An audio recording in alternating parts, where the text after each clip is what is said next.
Bom, pessoal, bom dia, né? Iniciando aqui oficialmente essa reunião online extra para a disciplina de gerenciamento da construção da Universidade Federal do Ceará, campus de Crateús. É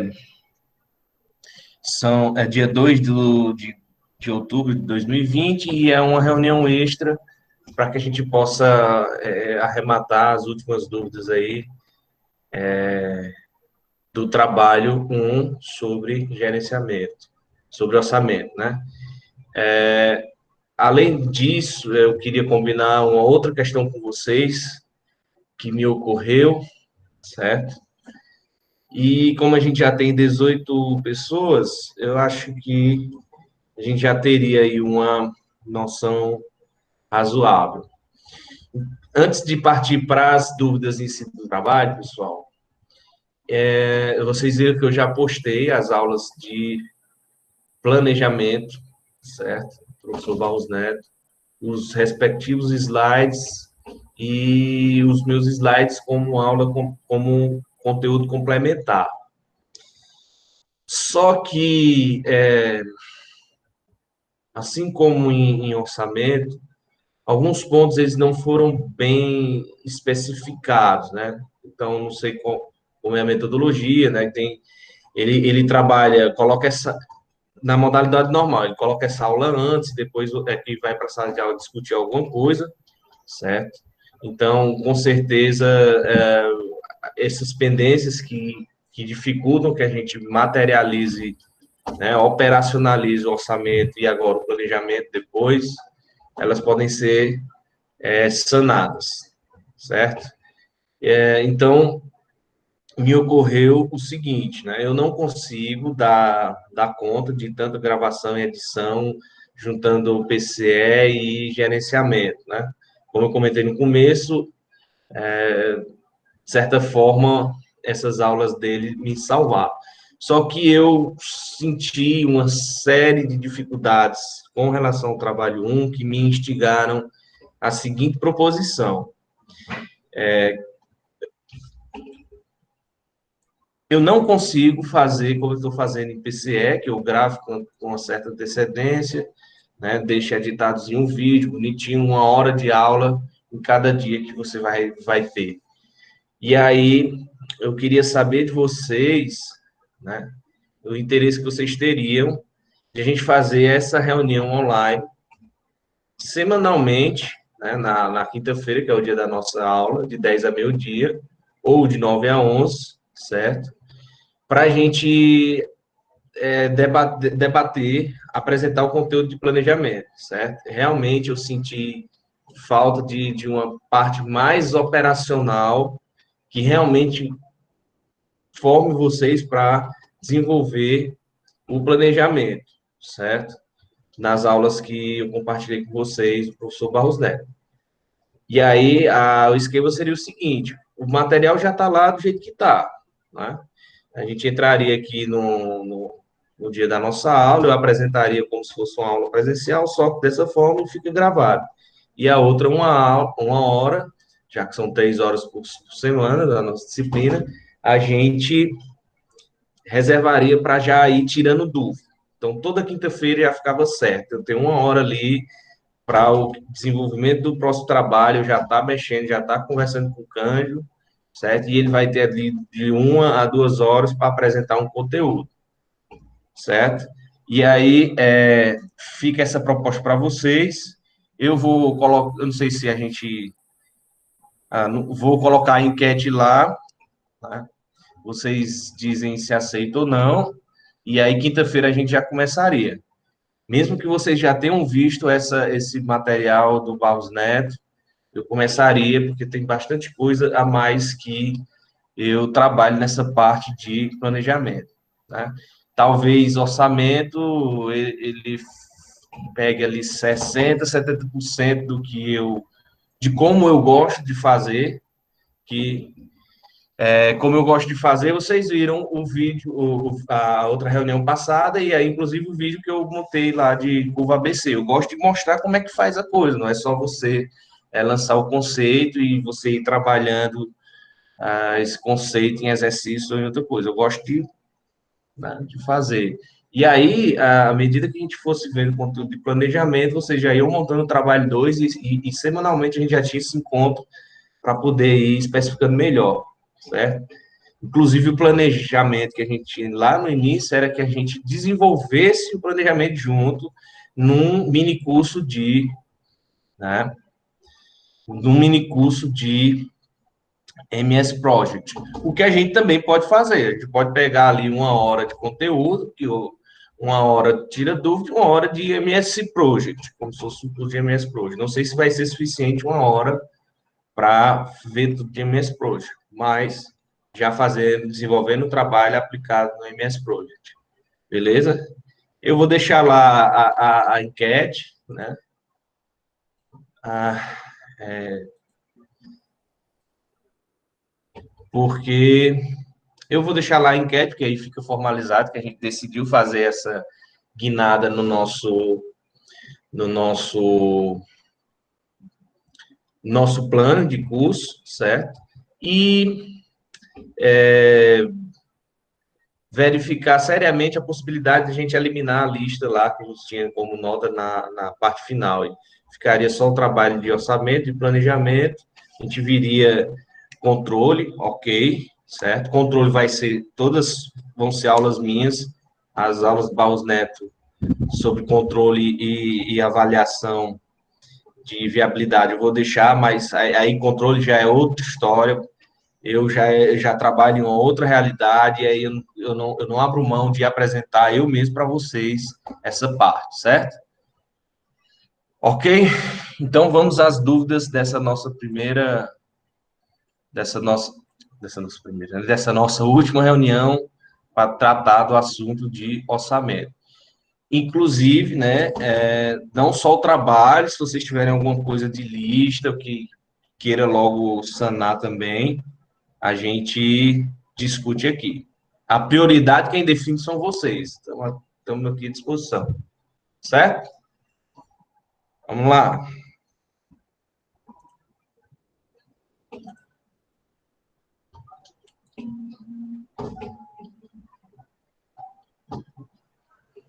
Professor, a nossa equipe, você está escutando? Estou sim. A nossa equipe está com muita dificuldade de elaborar a planilha de custos indiretos. A gente realmente não sabe, né, assim, qual o ponto de partida que a gente tem que ter. A gente até mandou algumas dúvidas para você, mas, sinceramente, toda vez que a gente recebe uma resposta, a gente fica mais confuso sobre como é que a gente vai fazer. Tinha como você dar Sim, claro. assim, como é que a gente faria? Porque a gente está muito perdido nessa parte. Pronto. Então, eu acho que essa dúvida de custo indireto, eu acho que é a dúvida mais recorrente de vocês. E sim, né, a comunicação escrita via e-mail, ali meio que picotada, coisa pontual, dificulta, né? A gente fica realmente dificulta demais a comunicação. Realmente não tem como essa interação, certo? Então, assim, primeiro ponto, vocês entenderam lá o conceito de custo indireto, né? É aquele custo que ele não vai estar atrelado especificamente a um determinado serviço, que você possa montar uma composição e ter o coeficiente de consumo daqueles insumos que vai por unidade de serviço para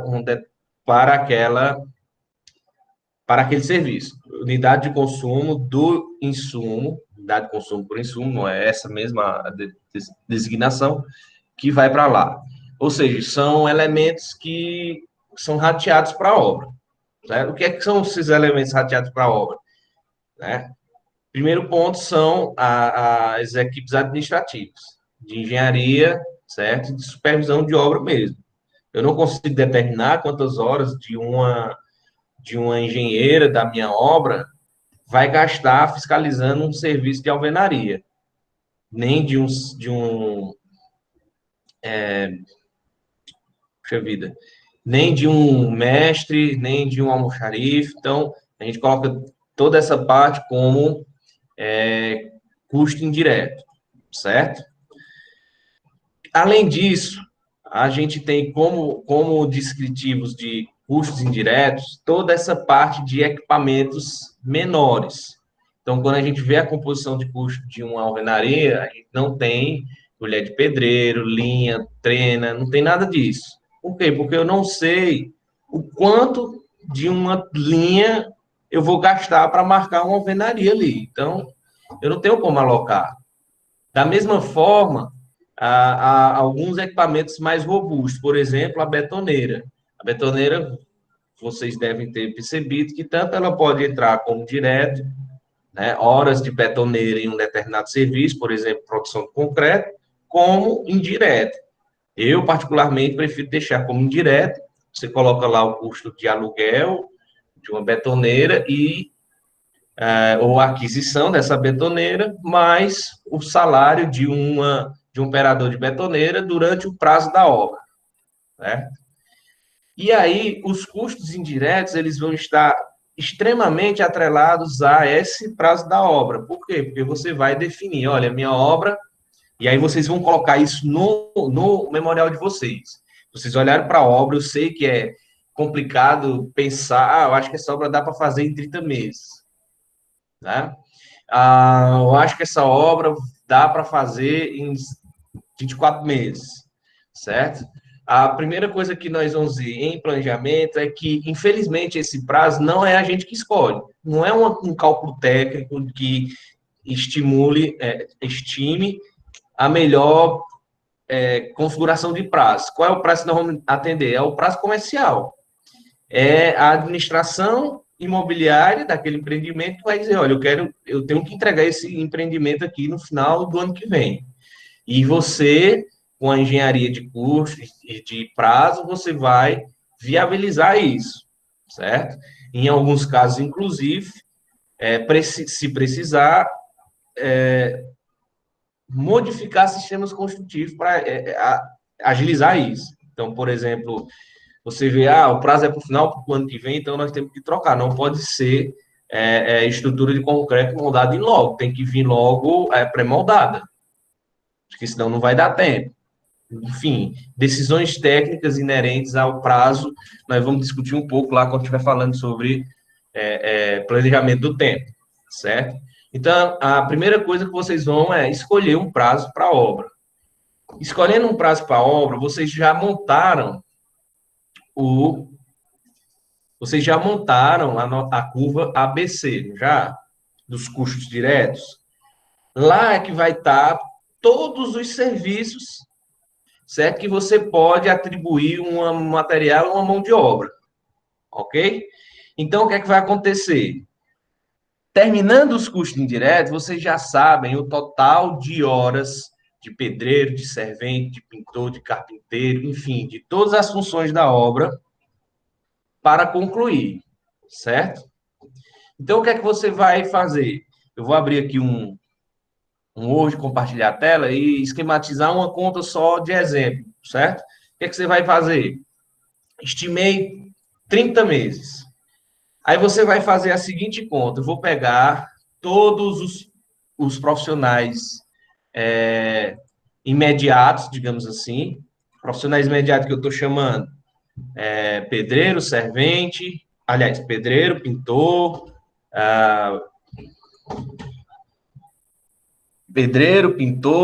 gesseiro, enfim, como vocês montaram, que a gente vê que é o fluxo civil da obra, certo? Já que o fluxo de instalações pode ocorrer em paralelo, certo? O que eu não posso é sobrepor alguns serviços. Por exemplo, eu não posso fazer ao mesmo tempo uma cerâmica e um forro, mas eu posso fazer uma cerâmica e fazer uma instalação no banheiro.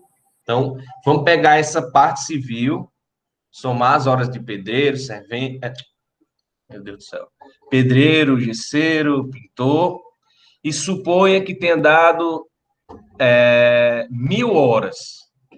1.000 horas de um determinado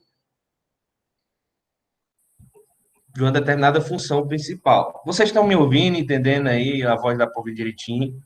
Tá rápido, tá Sim, devagar? Me dê um feedback aí que eu vou apresentar essa telinha aqui só para a gente.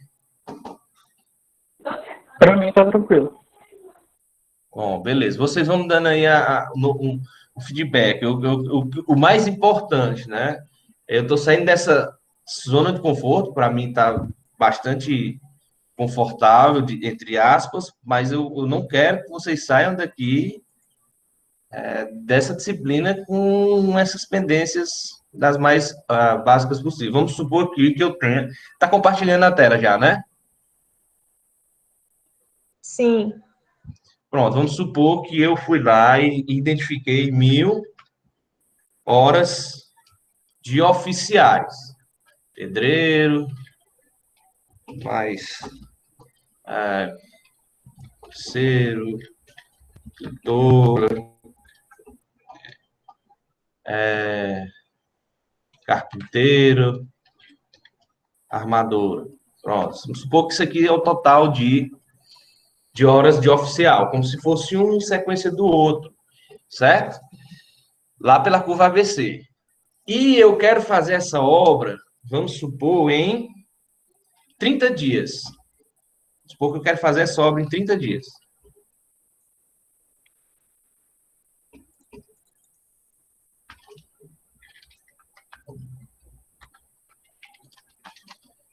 Pessoal, como é que eu posso determinar a quantidade de horas disponível para trabalhar em 30 dias? Bom, eu posso pegar 30, multiplicar ele por 8,8 horas por dia, não é isso? Correto? 30 vezes 8,8 dá 264 horas de trabalho, certo? Aí a pergunta que deve ser feita, certo? Quantos oficiais eu preciso colocar na minha obra para produzir 10.000 horas de serviço em 264 horas disponíveis? O que é que vocês acham aí?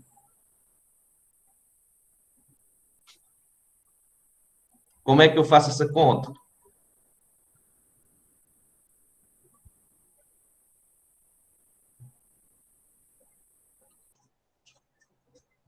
Alguém? Deixa eu ter que olhar no chat aqui. Alguém me dá uma luz aí? Eu acho que teria que dividir as horas de oficiais, mas aí teria que separar cada tipo de serviço, não? Não, eu estou supondo que esses serviços. Alguém foi falar? Falou? Está compartilhando, Lucas, a tela. Você não está vendo? O Word está compartilhando. Tela do Word.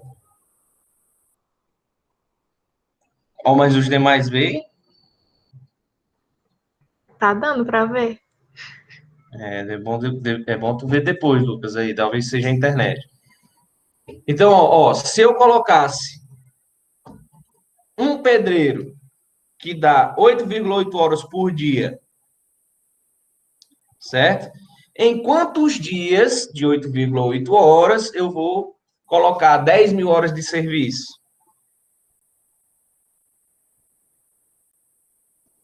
Vocês estão entendendo a lógica da conta?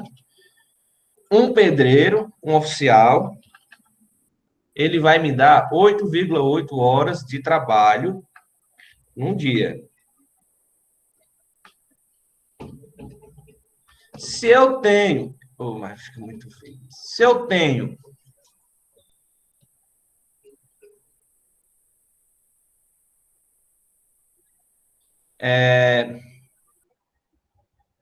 Ixi, o que foi que eu fiz?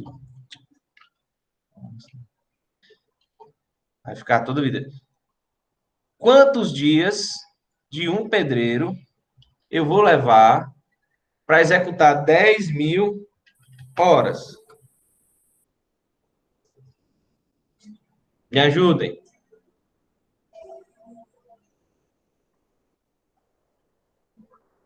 Como é que é essa conta?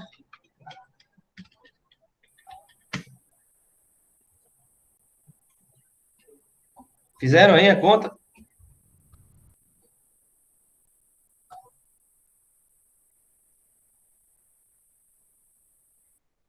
Sim ou não? Aqui o certo é fazer assim. 8 horas num dia. 10.000 horas em quantos dias? Vai ser 1.136,36 dias. Aí a gente vai precisar fazer a outra conta. Se eu quero fazer em 30 dias, quantos oficiais a gente precisa colocar?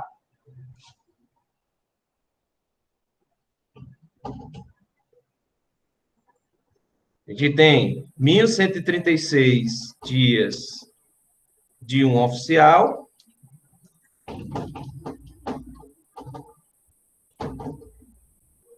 Vocês estão conseguindo entender o raciocínio aí, né?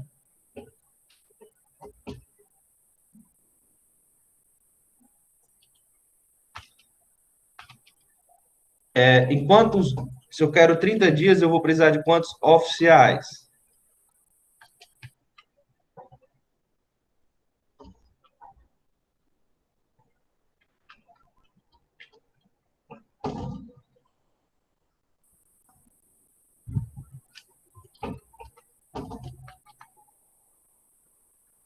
Trinta e 37,87, que vai dar aproximadamente 38 oficiais trabalhando ao mesmo tempo todos os dias dessa minha obra.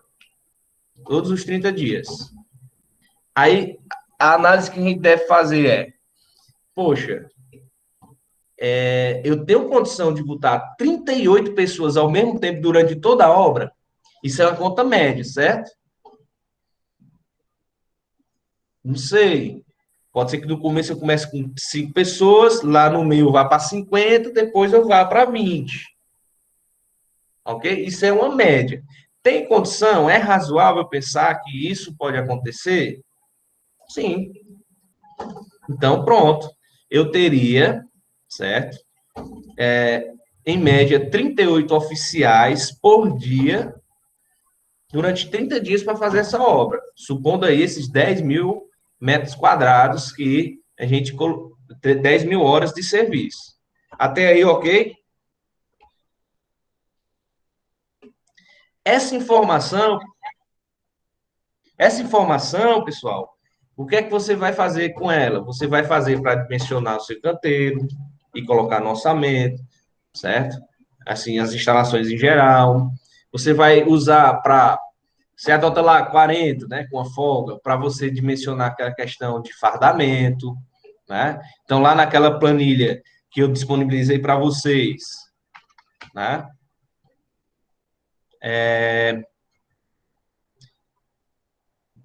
Cadê essa planilha?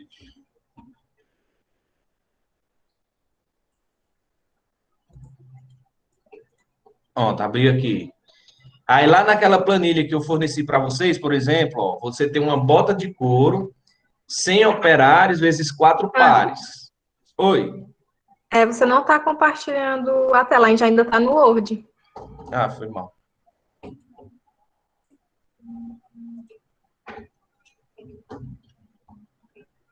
Cadê? Esse aqui.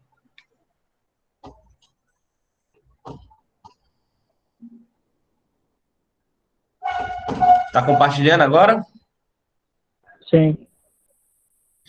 Pronto, ó. Então, aqui, ó. Você tem bota de couro, 100 operários, vezes 4 pares, né? Um para cada 3 meses de obras.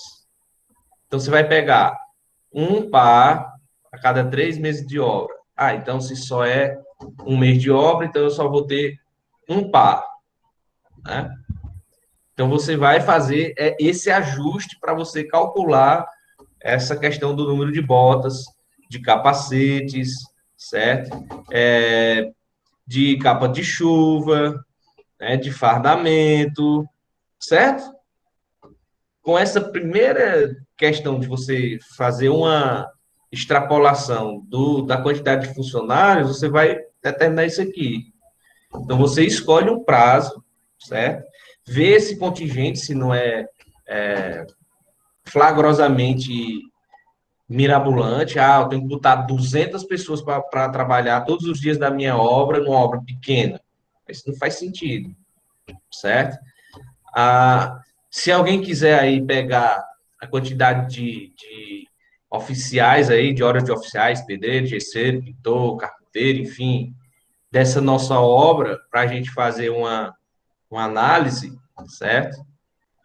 Sei lá, para estimar 30 meses de obra e ver como é que ficaria essa conta, como exemplo, a gente pode fazer. Esses 10 mil foi só para vocês entenderem a linha de raciocínio que a gente deve seguir. Se alguém tiver já aí com a curva ABC dos custos diretos montado, pode fazer isso. Aí aqui, ó, tem pequenas ferramentas, certo? E isso aqui não tem digamos, uma regra fixa. É muito de cada empresa, é muito de cada forma de fazer. Então, você pode pegar aqui e, sei lá, se eu vou ter 38 funcionários somando todas essas funções, vamos dizer que 50% é pedreiro. Então, eu vou ter ali uma colher de pedreiro para cada, né? Só que aí eles não vão usar todas as 50 colheres de pedreiro ao mesmo tempo, divide por dois. E você coloca a consideração que você achar mais pertinente, certo? Não tem regra, infelizmente não tem regra. O que tem como estimativa, né? Aqui já tem as descrições, como vocês observaram, certo? Até aí, mais ou menos. Cândido, e no caso, como a gente não está fazendo os custos diretos das instalações, a gente ignora vai estar meio que, digamos assim, o número de oficiais vai estar diferente do que seria no real, então, né?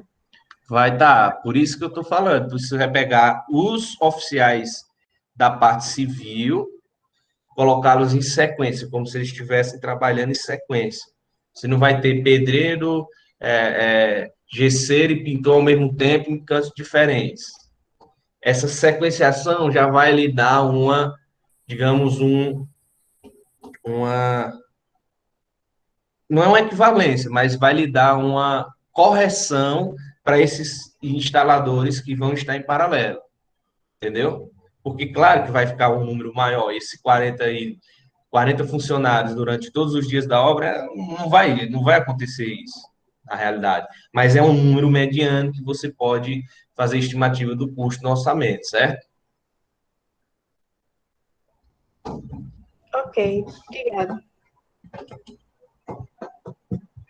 O que mais?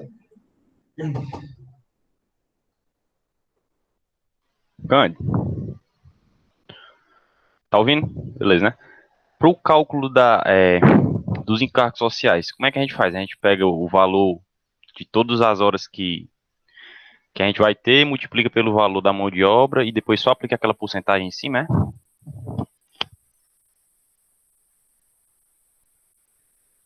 O microfone tá fechado. Repete aí, por favor, que eu acabei me distraindo aqui. Minha esposa mandou uma Pronto, mensagem. para o cálculo do encargo, né? A gente vai ter que separar em horistas e mensalistas. A gente vai descobrir o valor de cada um dessas duas colocações, o valor dos mensalistas e o valor dos horistas, e aí vai aplicar aquela porcentagem que tem da CENFRA em cima. É isso? Pronto. Vamos lá, vocês conseguiram captar lá a questão do horista e mensalista, pelo que o João falou, né?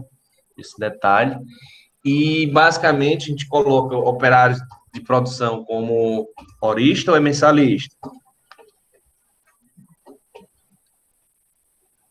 quem é que a gente normalmente vai colocar como humorista e como mensalista? Basicamente, o operário vai seguir uma linha e operário de produção, e o outro vai seguir, a administrativo vai seguir outra linha. Por causa do quê? Por causa da rotatividade, não é isso? Quem é que vai seguir quem? Vocês lembram?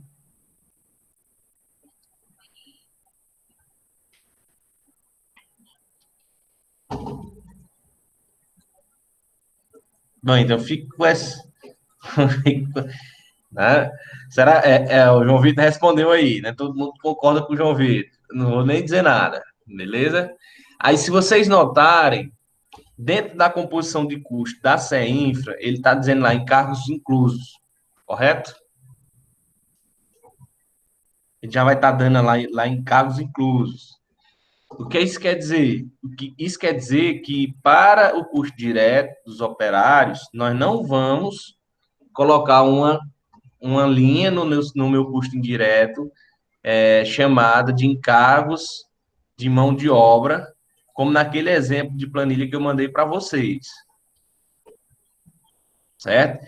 Vocês já estão calculando o encargo de mão de obra automaticamente. Vocês só não têm condições, da forma como está, de dizer o quanto da mão de obra que vocês vão ter aí como custo é encargo e o quanto é mão de obra. Dá para vocês fazerem isso? Tá. Só que aí vocês vão ter que mudar o quê? Vocês vão ter que mudar o custo horário do insumo de mão de obra que está lá na planilha da composição que vocês pegaram da CEINFRA. Repararam isso lá na planilha da CEINFRA, que ele está lá encargos inclusos? Então, tipo, a mão de obra que tem lá, que a gente usava como exemplo de R$5 e pouco, lá está 15 e tantos, 10 e tanto. É justamente porque aquele custo horário já é com a mão de obra, ou com os encargos. Então, nós não vamos conseguir separar esse encargo aí. Beleza? Aí, lá no seu item de custos indiretos, você só vai ter que calcular os encargos referente à mão de obra administrativa. Certo? Aí, você estimulou lá, você estipou com a equipe de engenharia, vai ser um engenheiro ou engenheira com um estagiário, certo? Um mestre de obra e um almoxarife. Pronto, a obra vai ser essa administrativa. Aí você deverá calcular. Como? Funcionários, eles vão seguir a mesma jornada de trabalho, 44 horas semanais, certo? 220 horas por mês. E aí você tem o prazo da obra em meses, certo? E você vai pegar aquele salário e multiplicar para poder determinar o custo indireto apenas da administração, certo? Encargos de administração.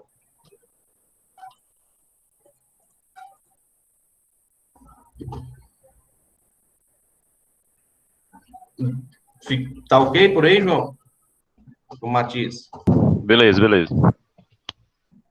Agora sim, antes a planilha da CEINFRA, se você olhar a 024, eu não estou lembrado agora se é 025, ela não tinha esses encargos incluídos e é a forma como eu prefiro trabalhar. Por quê?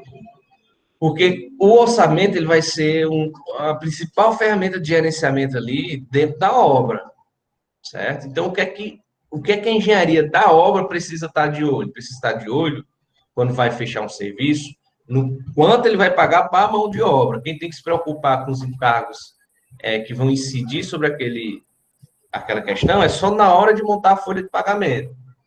Então, como é que a gente faz na obra? A gente vai lá, fulano fez tais serviços, o valor dele vai ser lá R$2.000.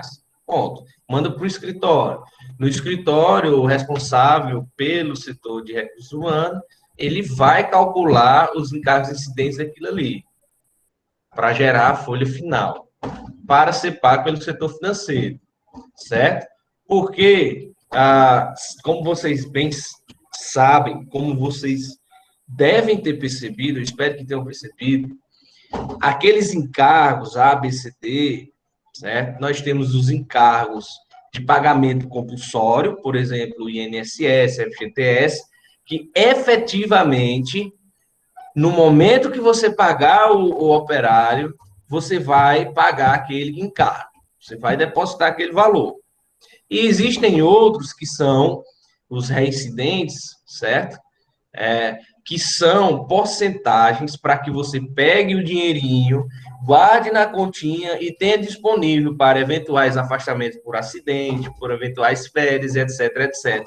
Ou seja, não vai sair do bolso da empresa naquele momento, só na hora de demissão, por justa causa ou outros infortúnios aí durante a obra, certo? Então, eu gosto muito a maioria da galera trabalha bem separadinho. E outra coisa que vocês devem ter percebido, né, espero, é que essa tabela que nós estamos usando de referência da CEINFRA, ela é 114, deixa eu abrir uma aqui.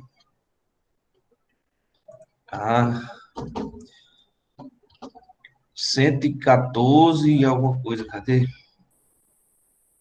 Marchei ontem de noite.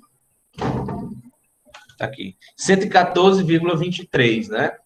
Sem desoneração. Isso, Danilo. Então, outra coisa, tá? As empresas, elas podem modificar esse cálculo. Eu acho que até o Denil que perguntou sobre isso, eu não sei, não lembro agora, mas eu sei que ele perguntou sobre isso, não sei especificamente o que eu vou falar. Você teria como calcular a porcentagens diferentes daquela que tem na CEINFRA, para, por exemplo, os outros encargos, grupo C e D. Porque o A é obrigatório, é fixado por lei, o B é incidente sobre aquele, aí tem os reincidentes e tem os demais. De modo que eu já vi chegando aí a 87,5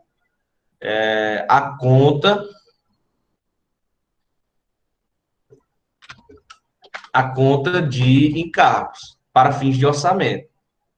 Note qual é o problema disso, né? Não é nem seria um problema, mas qual é a vantagem disso, né? Você tem um orçamento mais enxuto, viabiliza a obra, certo? Só que qual é o risco, né? De você extrapolar esses valores que não são pagos compulsoriamente, que é uma coisa muito difícil você controlar. Então, o que é que acontece? Se você botar 114,23, não obrigatoriamente você vai gastar aquele valor, certo? Pode ser que você tenha valores que não sejam efetivados. Então, por exemplo, você tem uma equipe de obra boa, né? A engenharia praticamente não vai precisar demitir ninguém e recontratar durante a obra. Então, esses custos aí vão ser minimizados. Você vai contratar uma pessoa, suponha, se todo mês você tivesse que demitir e contratar 10 pessoas, aí seu custo indireto ele vai flutuando. Mas não, contratei 10 e só descontratei lá no final. Encerrou o contrato, tchau. Certo? Só assim, só para complementar as informações sobre isso, eu sei que não era dúvida, mas para vocês terem consciência dessa questão de que a tabela da CEINFRA é uma tabela de referência e vocês podem mirar nela, que em geral ela está chutando para cima. Então, é melhor você errar para cima no orçamento e não faltar o recurso, certo? É melhor você orçar para cima quando você vai oferecer um serviço, porque se você tiver algum imprevisto, você tem uma margem, uma gordura, e aí não necessariamente você jogar para cima para sacanear, né? Mas você tem uma margem de segurança, um colchão ali para eventuais erros. Beleza? O que mais, galera?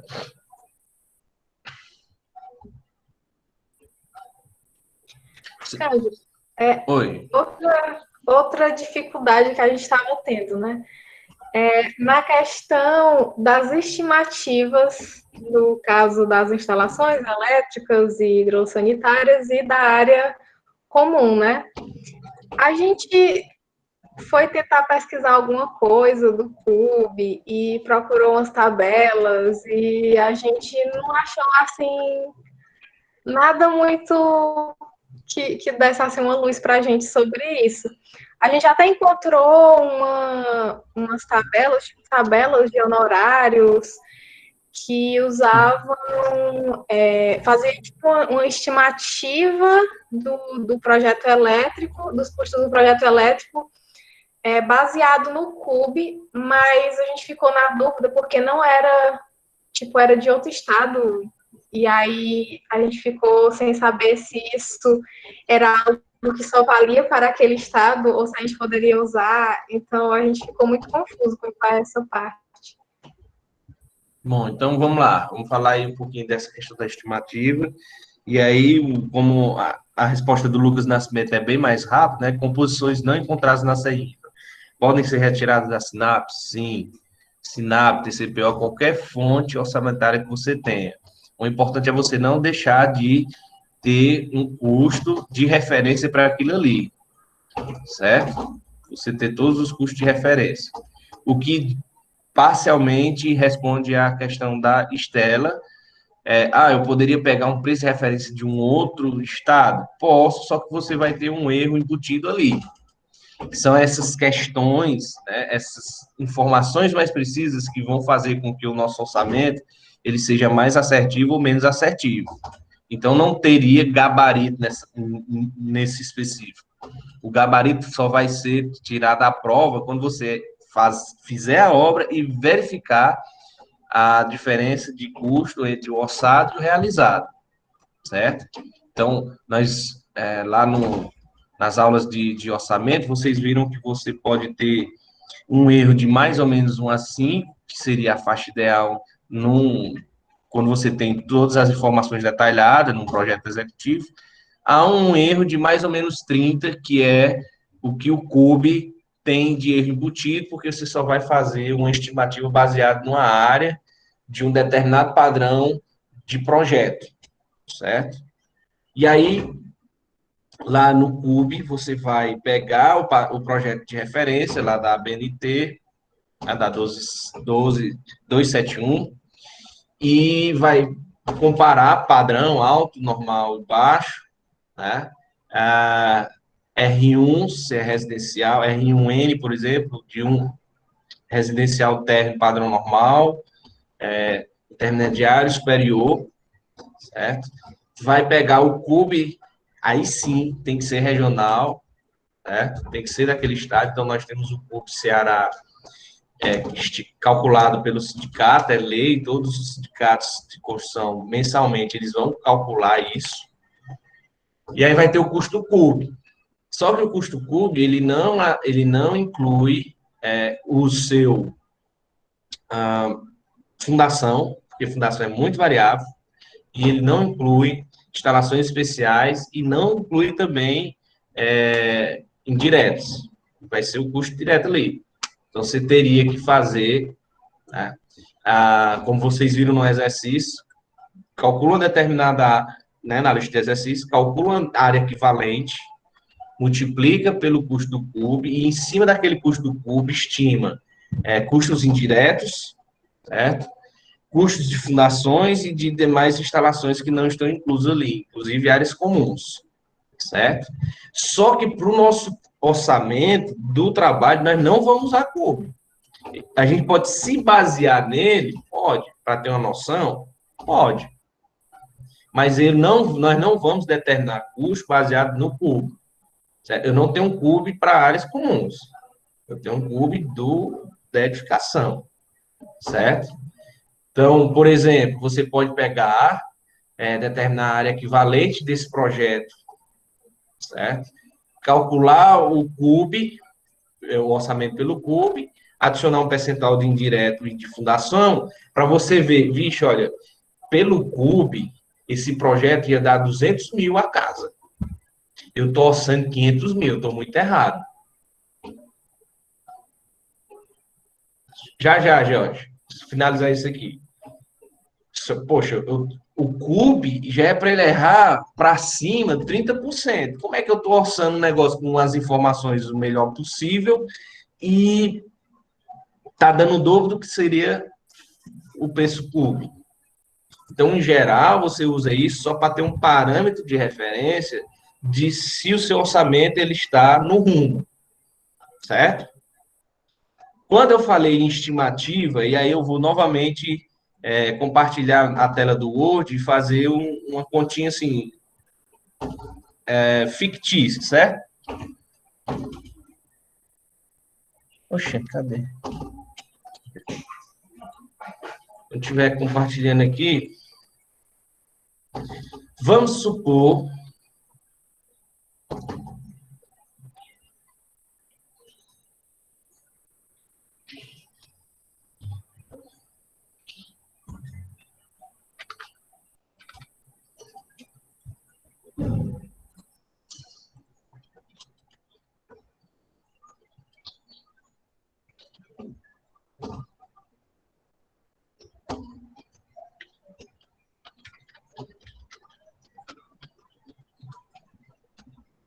já está compartilhando? Sim. Já. Bom, então vamos fazer o seguinte exercício aqui para vocês entenderem aquela questão lá. Vamos supor que eu fiz, né, fiz o orçamento com os projetos de arquitetura, de estrutura, tirando os quantitativos todos, e eu não tinha o projeto de instalações. E o meu orçamento de civil deu 80 mil. Então, como é que eu vou fazer? Eu sei que o custo total, orçamento total,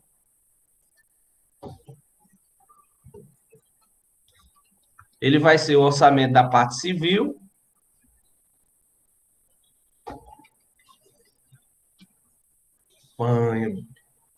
mais orçamento de instalações. Só que o orçamento de instalações é uma incógnita. Aí o que foi que eu disse para vocês? E o orçamento total também é uma incógnita. Aí o que foi que a gente comentou? Por exemplo, que o orçamento de instalações, ele é cerca de, vamos colocar aqui, 13% de quem? Do orçamento total.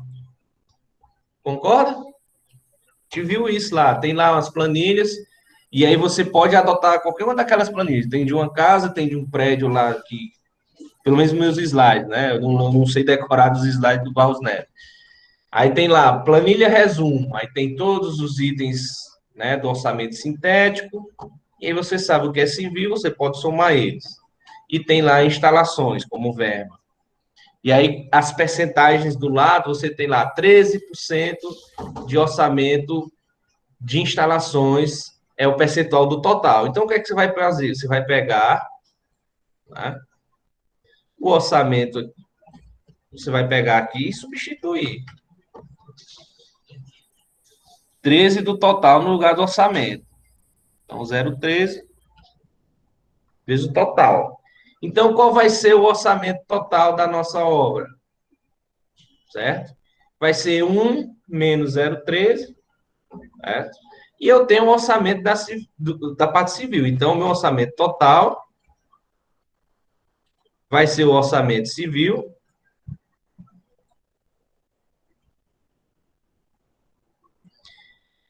dividido por 1 menos 0,13, que é 0,77.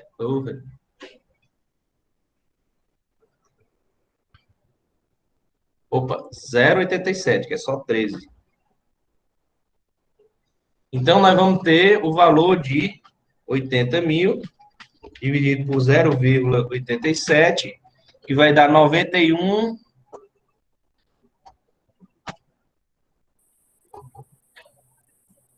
Que eu vou arredondar para duas casas. Ó, esse aqui é o orçamento total, por estimativa. Ok? E aí você sabe agora que o orçamento de instalações, como ele é 13% desse valor total,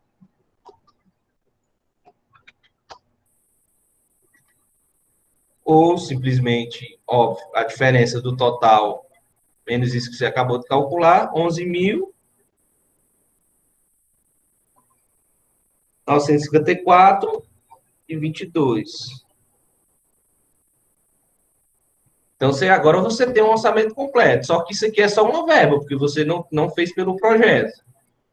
Tem 11.954, que é a estimativa, baseado no orçamento de parte civil que você fez. Compreenderam esse raciocínio? Agora eu misturei foi tudo aqui, deixa assim separado. Aí ficou ok? Certo. Então a gente tem que se basear no que tem nos slides, né? Que tem umas planilhas e tem uma porcentagenzinha do lado deles. Isso. Aí o que é que acontece? A sua empresa, quando termina a obra, ela tem todos os gastos efetivados, não tem? É o que é que ela vai ter? Ela vai ter essas faixas de orçamento realizado de várias obras ao longo do ano. Então, a assertividade que você tem para essas faixas é muito grande. Por quê? Porque você trabalha com projetos semelhantes, você não está trabalhando cada obra. Eu vou trabalhar aqui. A minha primeira obra foi de residência, a segunda foi de prédio, a terceira foi de uma indústria. Não tenho como eu ter uma estimativa balizada por esses três, eu vou ter uma para cada um. Aí a empresa ela adota esses coeficientes de acordo com a repetição com que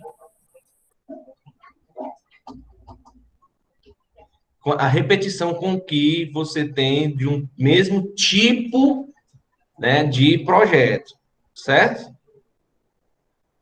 Aí o Mikael perguntou, a internet dele caiu, mas qual o valor de porcentagem posso usar para as áreas comuns? Só encontrei para as instalações. Você não vai usar valor para as áreas comuns, você vai fazer o orçamento de arquitetura das áreas comuns. Você vai pegar as áreas comuns e vai fazer o orçamento civil, certo? E vai calcular, por estimativa, a instalação da área comum. Ah, professor, mas eu só tenho um projeto de arquitetura. Eu só tenho um projeto de arquitetura das minhas áreas comuns. Ok. Aí você vai fazer, que são duas situações que eu estou colocando vocês, né? Uma situação de orçar com os projetos, não ter na instalação, e a situação mais comum, que é fazer o orçamento, certo? Só com projeto de arquitetura. Pô, Cândido, dando diabo é que eu vou dizer que eu vou gastar tanto de estrutura, de fundação, naquela minha que eu só tenho arquitetura. Calma, Stelle e Rafael, que eu vou chegar lá, certo? Você não vai pegar, olha o que eu quero dizer, vocês não caírem aí para trás, né? Não vamos estragar a cesta, não, certo? O que eu quero dizer é o seguinte, vocês não vão ter áreas comuns é 30% do orçamento total da obra. Aí eu calculei todos os outros e não tenho esse. E aí eu aplico 30%. Nós não vimos isso. Existe, mas eu acho que eu não passei nenhuma tabela para vocês com essas percentagens de área comum. Porque eu queria justamente o segundo desafio, que é você ter um orçamento só tendo projeto de arquitetura. Que é o que vocês mais vão se deparar na vida profissional de vocês, em obras de qualquer porte, mas de pequeno, médio porte e até grande porte. Porque lá no começo só tem a arquitetura e nem a arquitetura está 100% definida. Então, o que é que você vai fazer? Você vai orçar a arquitetura. Orçando a arquitetura, você vai fazer a estimativa de estrutura, você vai fazer a estimativa de fundações. E o que é que dá para me tirar da arquitetura, Cândido? Dá para tirar quase tudo, só não dá para tirar a estrutura e instalação. Concordam? E aí sim, quando você tirar esse quantitativo de arquitetura, aí você vai ter lá naquela equação, você não vai ter mais orçamento total, orçamento civil, orçamento de instalação, e aqui não, você vai ter orçamento total, e o orçamento civil vai ter orçamento arquitetura, que seriam os serviços que dá para fazer da arquitetura, mais estruturas,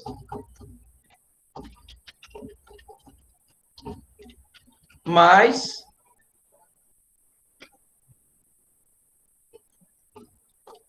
fundação, certo? Vou botar só o C aqui para não ficar tão feio. Custo da arquitetura, custo daqui, custo daqui, custo daqui. Certo?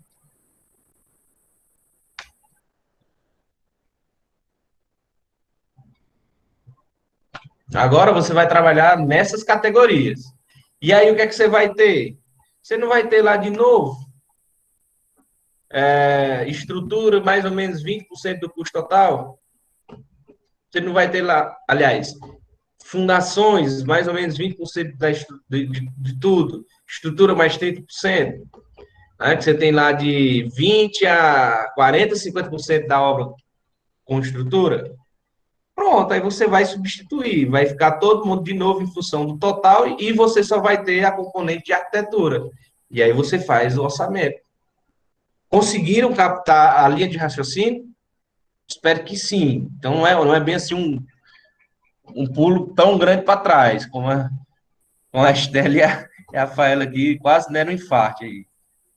Conseguindo entender essa lógica, você vai ter a arquitetura, vai tirar áreas de alvenaria, de reboco, chapisco, piso, contrapiso, pintura, forro, cobertura, enfim, vai fazer o que a arquitetura permite. Pois é, imagina a gente... Por isso, gente, que por mais que seja boa o material do Barros Neto e tal, não tem comparação a gente ter essa interação, né?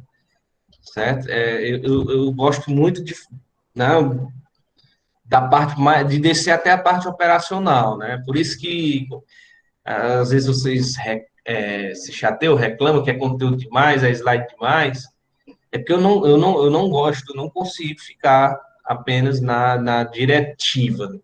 Tenho que ir da diretiva à operação. E aí acaba sendo maçante, porque a gente realmente tem que entender o conceito e como faz. O que e como, o que e como. Eu não gosto de ficar no que, no que, no que, no que. Tem que entender esse como. E esse como só vai assim, só vai. Porque aí, senão, você faz uma disciplina de orçamento, né, dentro da disciplina de gerenciamento, e depois tem que pagar um curso de 60 horas, não sei quantos reais, para aprender a fazer um orçamento. Qual é o sentido de ter tido a disciplina, né? Então, tem que fazer com que você praticamente saia habilitado a desenvolver um orçamento. E, óbvio, vocês só vão estar 100% seguros, com os macetes, com esses índices próprios, à medida que vocês forem trabalhando na vida real, né? Existe até forma de a gente fazer essa conta aqui, certo? Muito mais precisa. Por exemplo, qual é a taxa de armadura que vocês viram, né, do concreto armado? Um projeto de concreto armado, qual é a taxa de armadura?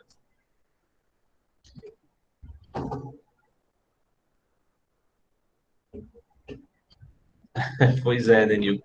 Então, ó, concreto armado é o que? É 2.400 quilos do concreto, mais 100 quilos do aço por metro cúbico de concreto, em geral, não é isso? Você não pode projetar uma estrutura com 3.500 quilos por metro cúbico, sendo 2.400 de concreto, mais 1.100 de armadura. Então, quando você fizer um orçamento e tirar os quantitativos lá da armadura e dividir pelo metro cúbico do volume concreto, você já sabe na hora que tem alguma coisa errada. Tem que ser algo em torno de 100. Não pode ser muito diferente.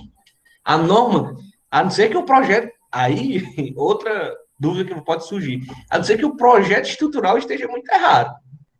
Né? A não ser que também esteja muito errado. Então, percebam como é interessante essa questão de orçamento, né? A gente vai ligando as pontas realmente de materiais, estruturas, PCE.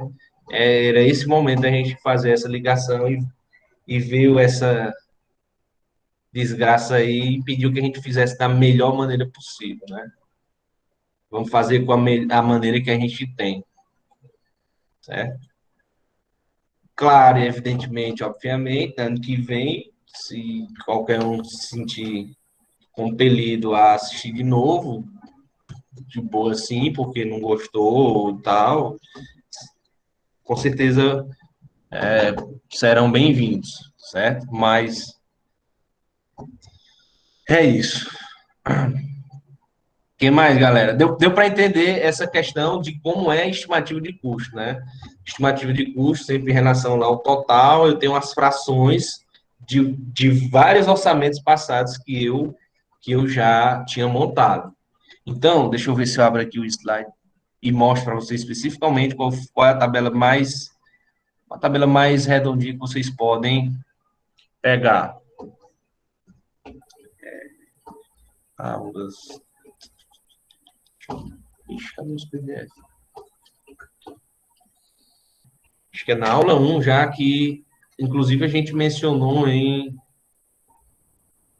Não, esqueci não, deixa eu fechar um assunto, cara. Parar no meio do caminho ainda das estimativas e nem nenhum nem outro.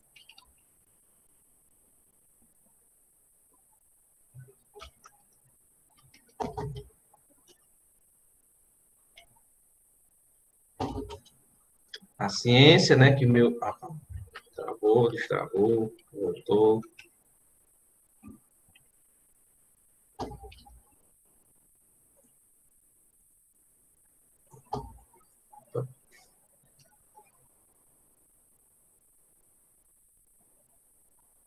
Oxi.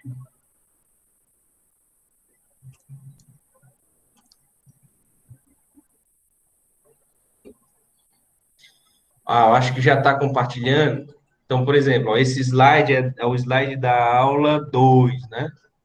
Gerenciamento, que é a aula 1 de orçamento. Ó, tirem por base essa planilha, certo? Pegue por base ela. Então, ó, lá na arquitetura, vocês vão conseguir fazer orçamento de quê? De serviço preliminar, contenção, fundação, serviços preliminares. Vocês vão conseguir de serviço preliminar? Acho que não, né? Porque como é que você vai calcular volumes de escavação, porte, aterro, essas coisas, lá da fundação das áreas comuns? Vai dar, né, para fazer. Você consegue aqui alvenarias, revestimento, massa interna, contrapiso, permeabilização, paredes, cerâmica piso parede, fachada, divisória leve, enfim, você consegue várias coisas aqui, né? Louças e metais, serviços finais. Você não consegue instalação, preliminar, contenção, fundação e superestrutura, certo? E aqui as instalações. Beleza? Pode usar essa aqui. Se eu não me engano, tinha outra como exemplo. De uma casa. Em uma das aulas tem isso. Enfim. Não estou lembrado qual é, mas eu acho que de uma delas tem. Mas aí a variação não é tão grande, né? Não vai ser tão significativa. Vocês podem se basear por essa aqui de um prédio.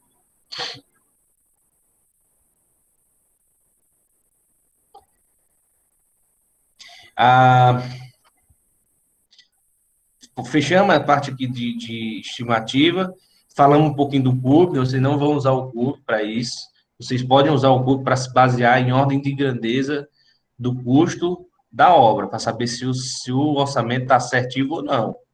Está no rumo ou não. Certo? É aquela história. Em geral, o orçamento do CURB é para dar lá 30% mais caro do que a obra após concluída. Então, em geral, o orçamento pelo CURB vai sair maior do que o orçamento que vocês estão fazendo. Cândido, só mais uma pergunta relativa a essa planilha que você botou no slide. Ela tem alguns itens que, no caso do nosso projeto, não tem, tipo elevador, projeto de incêndio, essas coisas. Aí a gente dilui essas porcentagens pelas porcentagens que tem lá, para poder ter uma estimativa mais, digamos assim, correta, entre aspas? Como é que você pode fazer, por exemplo, nas instalações, né? Se você somar aqui as instalações, você vai ter, na verdade, 0,2151 dos elevadores, né? E 676 instalações especiais, vamos supor. Então, o que é que você pode fazer, né? A soma deles, dentro dessas porcentagens, é para ser 100%. Aí você faz uma regra de 3, né? Se com 100% eu tinha 35 de instalações, subtraindo, sei lá, ficando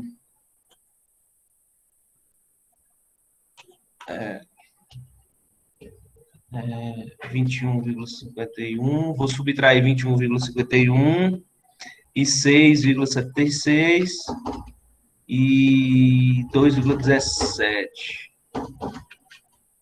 Então, é um menos isso. Ó, eliminando, Estela, você fica com a 69,56. Certo? Aí você faz a regrinha de 3. Se 100% eu tinha 35,02, em 69,56, esse valor vai ser percentualmente de quanto? Entendeu? Aí você meio que redimensiona de novo aquelas porcentagens, porque a soma delas tem que estar 100%. Deu para entender?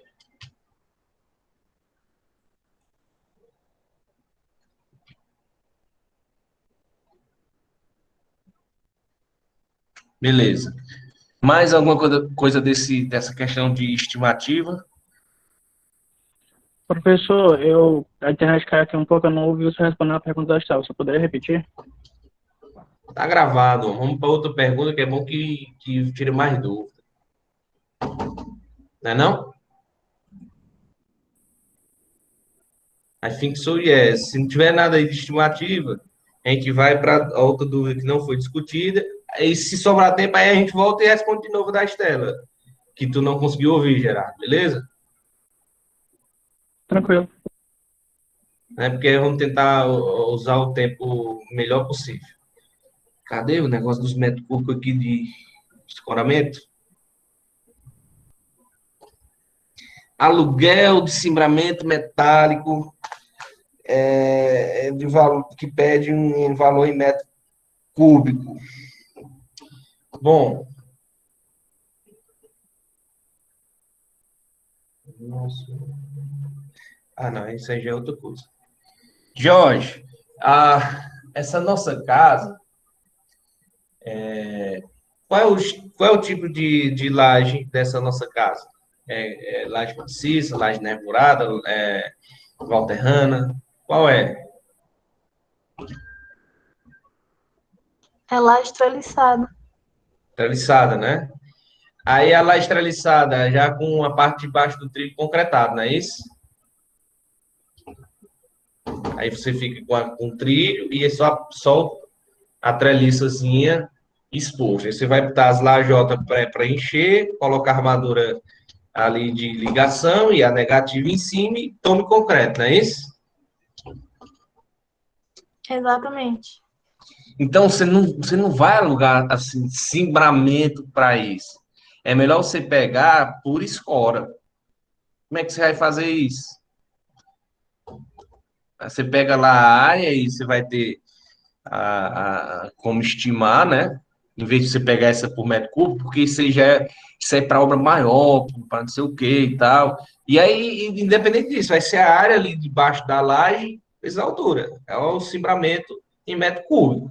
Mas para evitar de você ir atrás disso, faça por escoramento simples, certo? Escoramento. É uma recomendação aqui. A gente tem que sempre fazer essa reflexão. Pô, como é que eu ia executar isso aqui? Né? Será que valeria a pena eu alugar ali todo um cimbramento, não sei o quê? Ou é que vão ser escoras espaçadas de 1,5 metro a 1,5 metro, embaixo aqui da minha treliça? certo? Ah, eu tenho lá no meu projeto tem detalhe. Eu consigo, inclusive pelo projeto, aí eu não digo que vocês precisam fazer isso, eu consigo dizer a quantidade de scores que eu vou ter para fazer essa laje. Aí eu já determinei o que o ciclo aqui, né? Eu vou fazer uma casa por vez, aí eu vou precisar de 2 jogos de escoramento, porque tem o térreo e tem o superior. E eu não vou esperar 28 dias para desescorar o térreo e ter escora suficiente para fazer o superior. Então, eu vou ter que ter, de todo modo, 2 jogos de escoramento aqui, que é 2 vezes a área do pavimento. Ah, mas se eu for fazer 4 casas ao mesmo tempo, teria que multiplicar por 4, certo? E aí, esse aluguel vezes o prazo de execução da estrutura. Vê como o orçamento envolve demais tudo que a gente viu em PCE.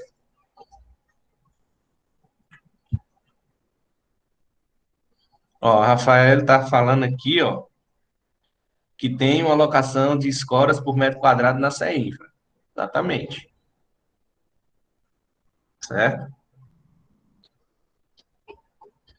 As empresas de aluguel, assim, de cimbramento, escoramento, obra prezada, tipo a que o Átila que foi fazer aquela palestra, aquele mini curso lá, no passado falou, a Mills, Engenharia, essas outras aqui, são escoramentos pesados, e por que é que eles têm que levar em consideração um volume, certo?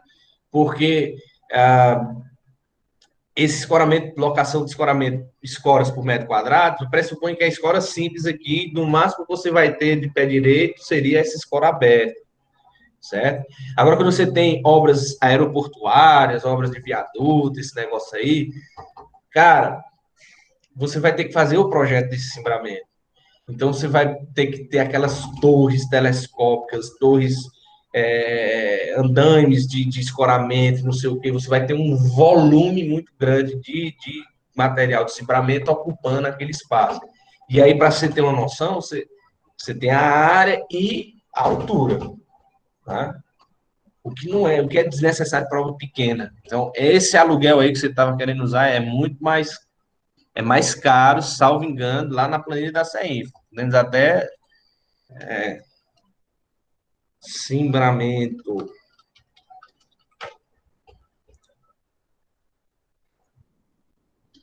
Ó, cimbramento metálico em metro cúbico é R$ 23 o metro cúbico, certo? Já a locação mensal de escoras metálicas para vigas e lajes é R$ 9,48 metro quadrado.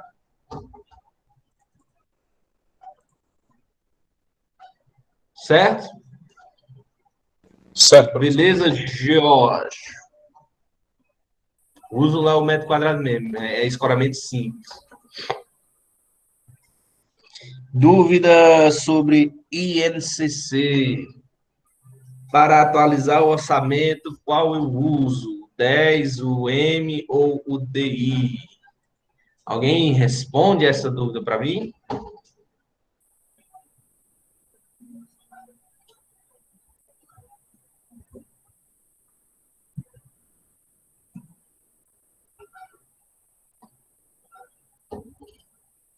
Alguém responde?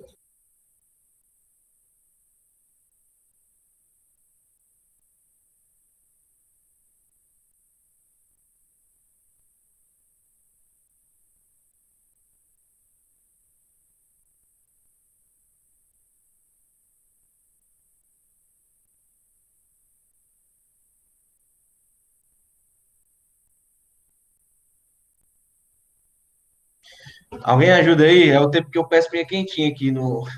Estou vendo que eu vou almoçar lá para as 3 horas da tarde. Bom, pessoal, a primeira parte dessa resposta depende de quando você vai querer atualizar, certo? Porque o que é que difere o 10, o M ou o DI? É o período de mensuração daqueles insumos, daquela variação de preço. O 10 De quando a quando o 10, galera? Bora, me ajude. Assim é fácil demais, é chato.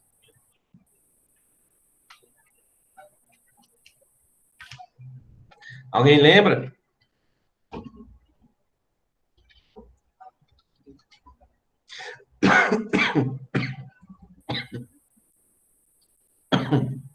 Perdão. Bom, vamos lá. O 10, o INCC 10, ele é mensurado entre o dia 11 de um mês e o 10 do mês de referência, certo? Mercado é do dia 21 de um mês para o dia 20 do outro.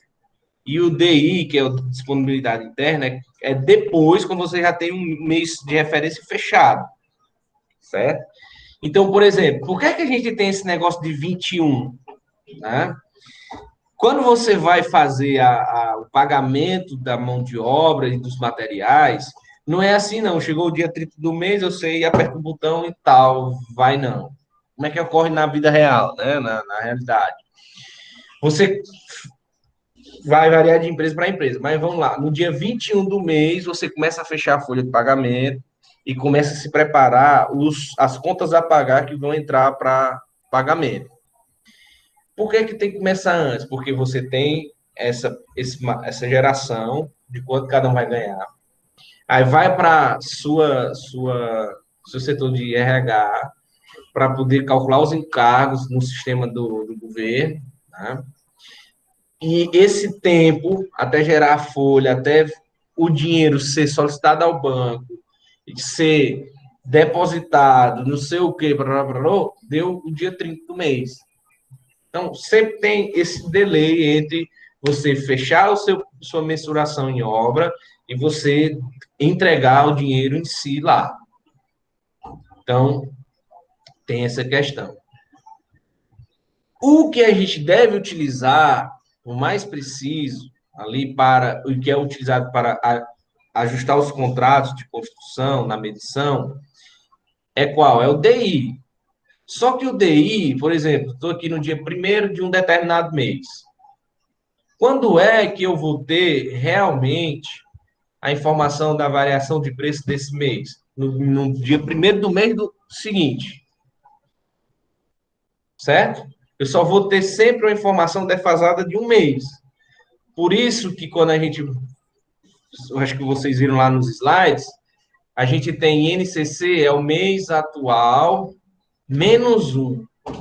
Porque eu ainda não tenho o INCC-DI daquele mês ali. Eu tenho do mês passado. Então, eu atualizo o meu orçamento sempre com um mês de diferença. É isso que a gente faz para contratos de construção em geral. Certo? Então, só para ter essa noção. Não sei se eu respondi, né? Porque eu acabo falando demais aí, empolgo. Eu tento dar uma geral do que seria ali o assunto, para que. Mas, beleza. A pergunta era simples, né? DI, ponto. Mas o porquê, para que a gente possa arrematar essa questão, certo? Cândido, Então, oi. qual é o intervalo que o BDI deve estar, assim, mais ou menos? Sei lá, entre 40% e 60%, alguma coisa do tipo? Cara, vai depender muito do, do que você vai colocar lá no indireto, certo? E do tamanho da equipe que você escolheu, certo? Dependendo aí de onde você aplica lá a obra, aquele orçamento, certo? No ano passado, por exemplo, a Marcela Facó, ela foi fazer um mini curso de obras públicas e licitações, e existe, né, um acórdão do TCU, Tribunal de Contas, certo? Que ele fixa o valor máximo de BDI para obras públicas, certo? Deixa eu só me lembrar aqui quanto pesquisar, na verdade, porque lembrar eu não lembro, né? BDI máximo TCU 2020, Segundo a instrução normativa número 2, de 30/6/2020, certo?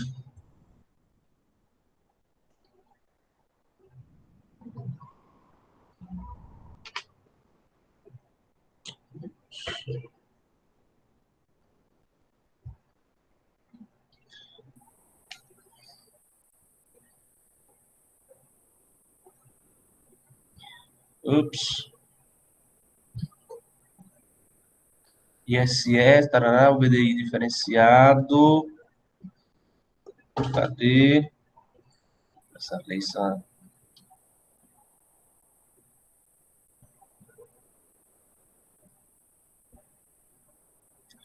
Então, BDI referencial sem desoneração vai dar 20,33. Com desoneração, 26,33. Certo? E o diferencial, 14,57. Então, vai estar ali entre 15% e 20%, só para a gente ter uma... Né? Certo, Rafaela. João, vai estar ali 15%, 20% no máximo, fixado por lei, certo? Para obras públicas. Por que eu falo em obras públicas? Porque o BDI ele faz mais sentido, desse ponto de vista aí que você está preocupado, quando a gente está falando de obras públicas, certo? Quando a gente está falando de obras privadas, o BDI ele vai servir só para me ter uma noção se eu estou carregando demais os meus custos indiretos, se eu estou carregando demais a equipe administrativa e tal, certo? Se eu estou inventando história demais, certo? Ele é só para avaliação dessa parte de custos indiretos. Beleza? Beleza. Valeu. Está carregado demais aquele negócio.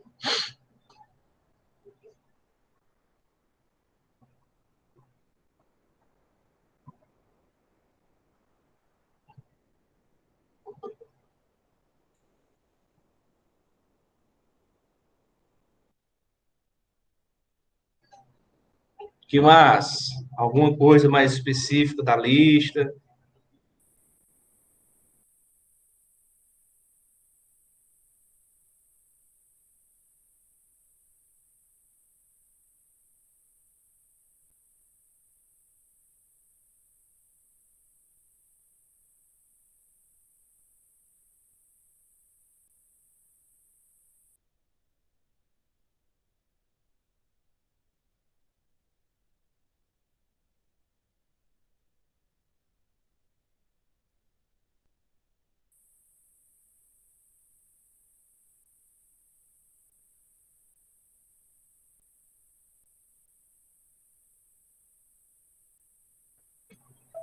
E aí, galera? Ah, não, eu tava pedindo minha quentinha, esperando a próxima pergunta.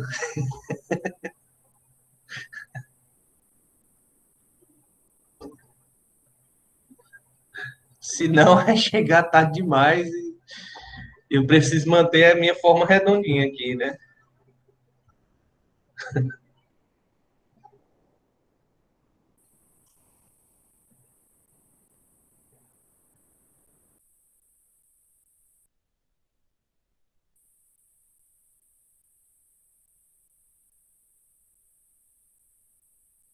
Bom, então,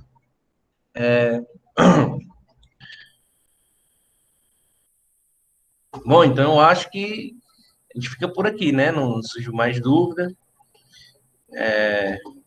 Assim, estou tentando dar melhor, dar agilidade na resposta desses e-mails. Confesso que não tenho conseguido, porque tem me custado muito tempo estar fazendo material de PCE. Então, por exemplo, vocês mandam mensagem, tudo, mas minha internet está desligada para poder eu gravar e não tem interrupção, por exemplo. Aí depois lá vai eu editar, cortar em vídeos menores, não sei o quê. E tem toda ah, uma merda não não dá aula assim para vocês, pelo menos aqui, que a gente sabe que tem outra pessoa ali e que a gente pode trocar informação e deixar redondinho ali. Então, você acaba não entrando no clima. Então, eu tenho errado muito, muito. Cada uma hora que eu falo, eu corto 20, 30 minutos. Então, prefiro assim, com vocês.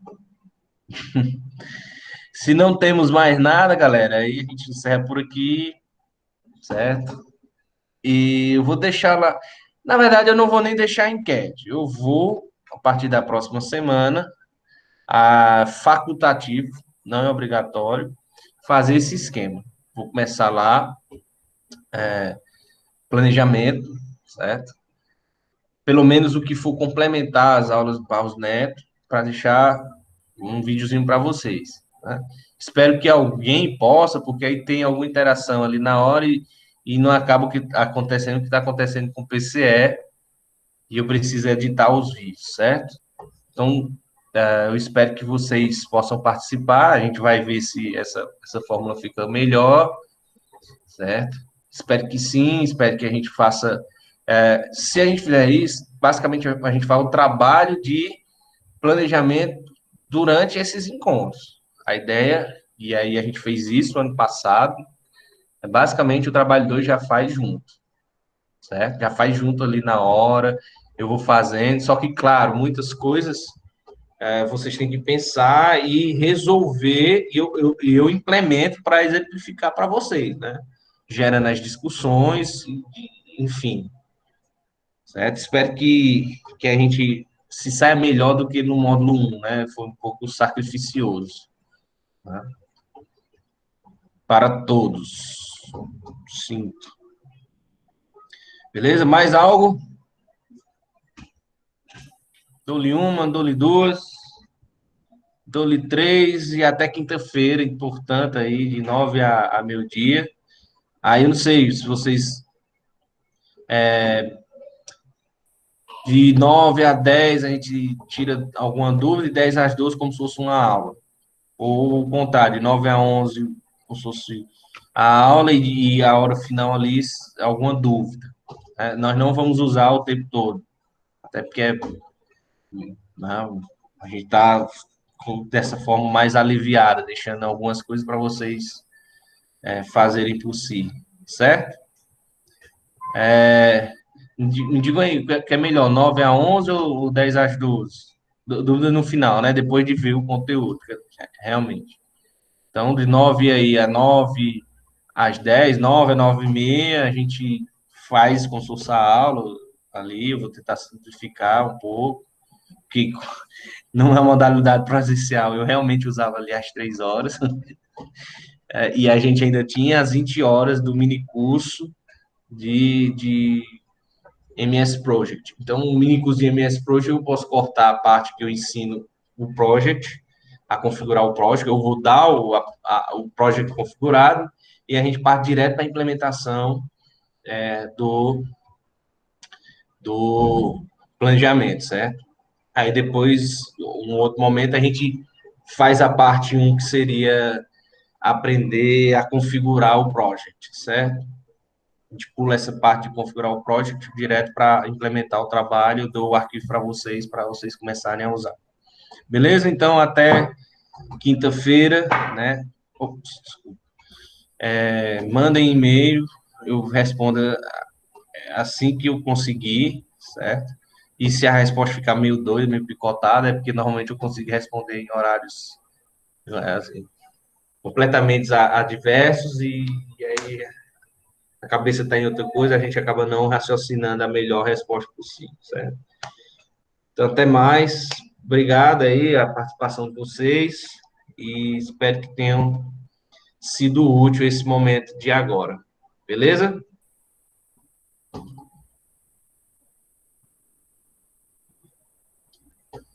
Encerrar aqui a gravação. Quando estiver disponível, eu jogo de volta lá no, no YouTube e deixo o link para vocês. Um abração, ótimo fim de semana para todos.